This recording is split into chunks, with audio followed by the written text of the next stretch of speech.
Hey guys, it's Spence and I'm back with another lesson on how to mount and where to mount your camera gear, especially your video gear, on your aircraft. In this case, let's talk about trikes, but this would be equally applicable to any kind of light or ultralight aircraft. So let's first talk about the general locations, and then I've got some show and tell here for you. Likewise, I'm going to do some overlays to kind of elaborate on the points I'm making, so it'll be in addition to my words. First of all, in the old days, things were very heavy. I've covered this before, but I've got some gear here, for example, I'm going to show you. It just weighs a ton. Today's equipment being much lighter means you have a lot more options as far as where and how to mount things, particularly because you can't escape physics. So if you have a really heavy camera and a really strong mount, and it's mounted somewhere on your trike, or on an aircraft for that matter, the mass of that object is going to be causing an up and down inertial movement, which can affect the video, right? Even with stabilization, if you have something really heavy out at the end of a long pole, we know what that looks like, guys, and also ladies. So the idea is you want to minimize the weight of the particular camera, and if you are going to mount it far out, do it in a way so that you can kind of minimize the results on the video. You don't want something that just doesn't look good. So starting with that notion in mind, let's talk about, let's say, the T-shape, and I'll probably put a diagram up here. You've got your nose, you've got the tips of your wings, and you've got the tail. In simplest cinematography terms, we want to have a variety of shots because most people's attention span is very low. Nobody would go to a movie if the camera just was one direction the entire time. TV is even worse. And YouTube is worse still. When you watch TV and TV commercials, they cut in under 5 seconds. If you look on YouTube, sometimes the videos are just bing, bing, bing, bing, bing, bing, bing. Now, for those of us who are of the wearing eyeglasses and hearing aids generation, it's not necessarily that appealing to cut so fast, but definitely even from a cinematography standpoint, we're really conditioned to storytelling coming from changing the angles and matching up with the sound or the mood you're shooting for. So I want you to understand that when you're talking about making the footage to tell a good story, you really need to have a variety of shots from which to choose. In the old days, the only way I could do that, because I had only one camera, was I had to mount the camera in various places, fly the same circuit, and then do it again. And those of you who really can take a look at the Flying Freedom as an example, you'll realize that couldn't possibly all have been one shot, because there's some shots of me from the front and from the back and looking at Rob Rollison flying on the river. That was actually probably 5 or 6 flights that I took all throughout a weekend, and I just clipped them together. Which anybody who's lived in, let's say, a big city like Chicago knows. I love it, maybe you love it too, when they do a movie, I don't know, like The Fugitive, and the guy gets on in the downtown where the train is, and then next thing you know, he's in the suburbs. And then 2 seconds later, he's on the south side, and 2 seconds later, he's in, the downtown again. If you know where those locations are, it's obvious to you. But if you're just watching the movie, nobody knows, nobody cares. So the way we mount the video cameras today has a lot to do with storytelling, because since these GoPro cameras and their mounts are very inexpensive and very light, it makes more sense to just put as many cameras on your trike or your aircraft as you can afford, start the cameras when you do your pre-flight, and then just let everything roll. As I'll show you in later videos, we can load all those videos onto one timeline, and then we can pick and choose. We can slice and dice the best parts out from maybe 2, 3, 4, 5 camera sources. As long as you're using a relatively modern computer, the video editing is very efficient that way. In the old days, I used to have to take, let's say, one tape of one flight, another tape of another flight, another tape of another flight, and none of those matched up. They weren't coming from the same place at the same time. So I had to use a lot of clever, things I learned from Steven Spielberg and, George Lucas in order to figure out how to put a story together. But if you've got multiple cameras and they're all recording all at one time, everything will synchronize. The motion that you show in camera 1 will appear on camera 2 or 3 or 4. And you can be very compelling with your storytelling. So Let's talk about the difference between the old mounts and the new mounts. One of the tricks I had to do before was I used something called a Manfrotto mount. And that's a series of mounts that are from the real professional industry of movie making, where gear and cameras were really heavy. So this stuff, this is not plastic. This is, I don't know if you can hear that. This is metal. This feels like an M16 machine gun. This used to mount into a clamp, and there was a bolt action holding it. And then the clamp, I'll show you a picture here, is like a C-clamp, and it would clamp onto anything. The end of my keel tube, the end of the wing tube, the front strut, the landing gear strut, whatever. In this case, I would usually mount this one up in front of me, and it has a pistol grip. And that pistol grip allows you to move and then let go, and it's frozen. Or pivot, and then it's frozen. And on the top is a shoe with a removable device that allowed me to maybe take the camera off and change the battery or the film. What was nice about this is most of my forward-facing shots, outwards or inwards at me, were when I would mount this on a front strut with a C-clamp, and I'll put links with the video too. And I would be able to just reach out and adjust the camera to show myself, or maybe to the side, I would show my passenger, or I'd mount it up high and I would show maybe the top of my head. Or again, I could mount it back where I could reach it on the landing gear strut, and then I would have these unusual but very cool, you know, shots from behind. Still had the disadvantage.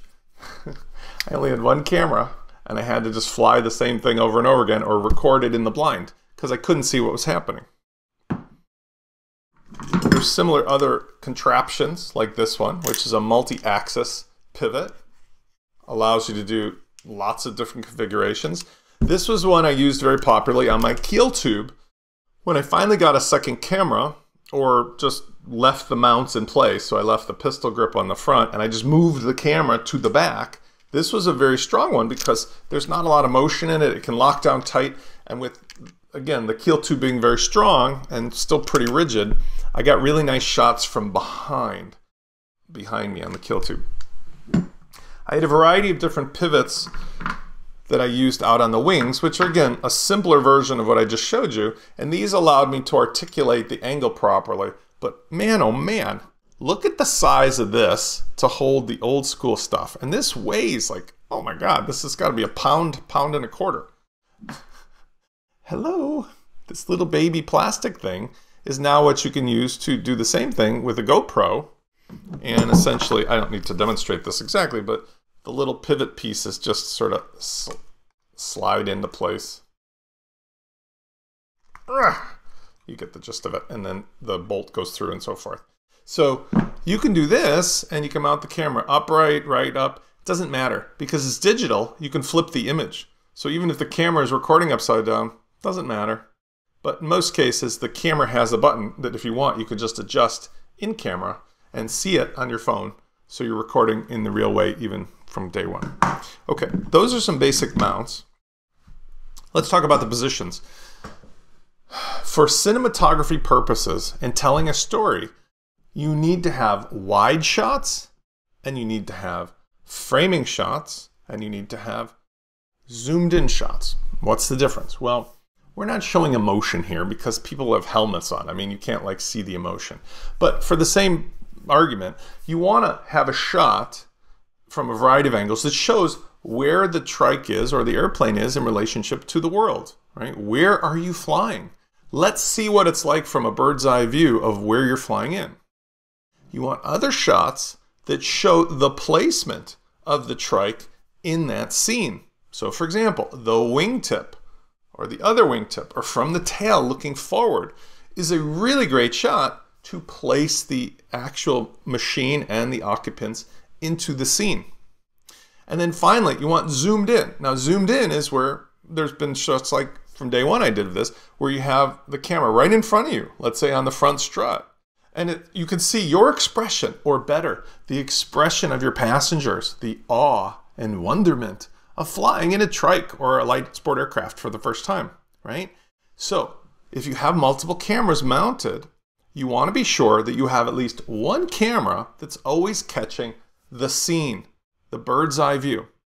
Even better if you can have one covering the front and one covering the back, even without you in the shot or your machine, that's going to be great, what we call B-roll footage.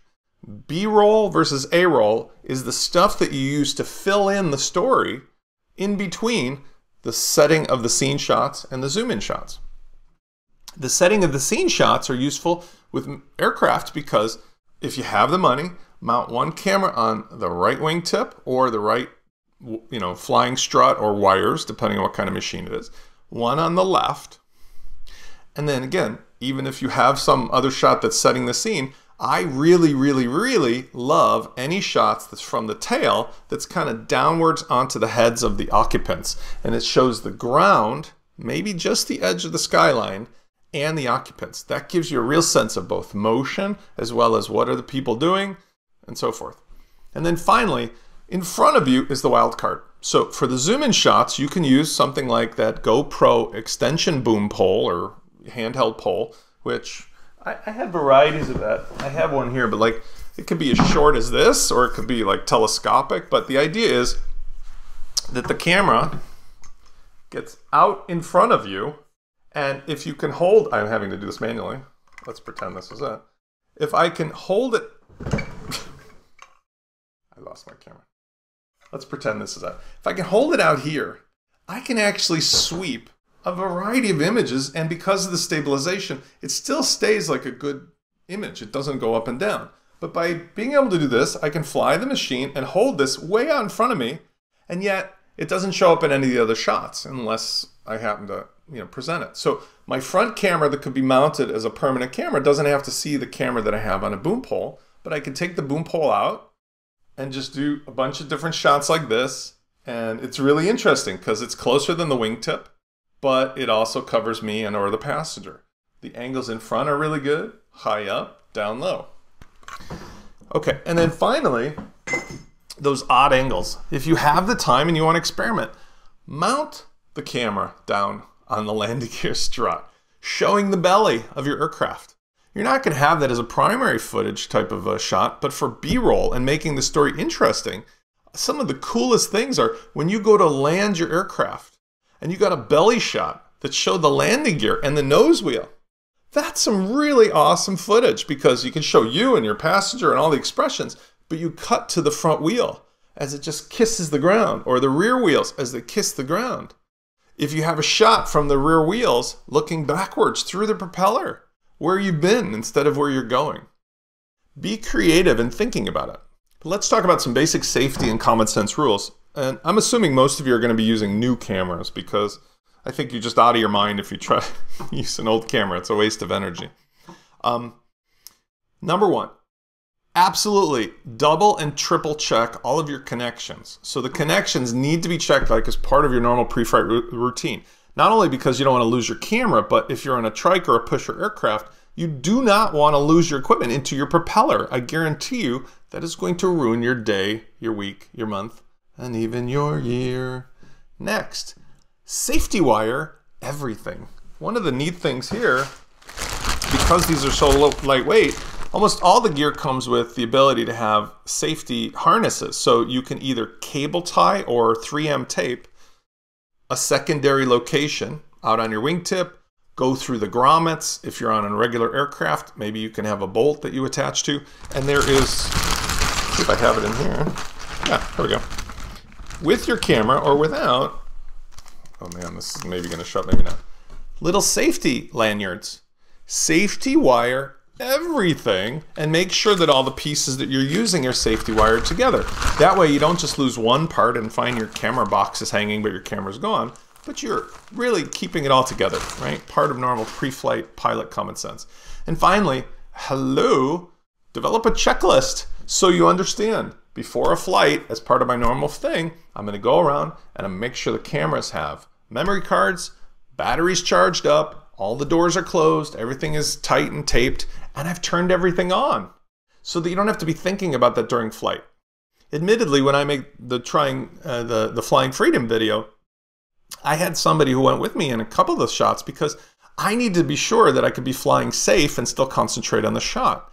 You cannot afford to lose your life or someone else's life focusing and fiddling with all your camera gear. It has to just be turn it on and forget about it, and then have fun later after the flight when you take the footage into the editing bay. I think we've covered a lot of ground, and this is going to lead into more videos. I've been getting a lot of positive response and feedback from you guys. I want to just ask you again, please send me an email at info@trikepilot.com if you like this topic and you want to learn more and know more about how to make beautiful videos and photography and editing in the flying realm in general, not just in trikes. Gyroplanes, light sport aircraft, regular aircraft, it doesn't matter. It's all the same stuff. Also, if you've not done so and you want to support what I'm doing here, as well as the trike flying community in general, I really appreciate you going over to trikepilot.com/join and contributing and getting access to the full site as either a student or a pro. It's $50 or $100 for a whole year. And what you're doing is supporting the community, and you're supporting me by demonstrating, you know what, Spence? I'm putting my money on the table as a thank you for the last 18 years, but also I believe in the mission you're doing, and I think you're going to teach me something that's very valuable and useful, either about flying itself, videography, photography, editing, or something, and I want to be one of the people that participates. I appreciate all of those who have already done so. There's about 50 people that have already jumped on. We've got a community right now of about 3,000. So I'm going to continue asking as long as I keep making stuff. And I'm really, really excited. This is about as excited as I was when I first started this. But now I've got a goal and a mission and great feedback. And I hope you will join me and show your support with a pledge. I look forward to seeing you guys on the next video. Please comment here, subscribe here if you're watching this on YouTube. Go over to trikepilot.com/join, or we'll see you in the Facebook groups, which is facebook.com/groups/trikepilot. That's all. See you later.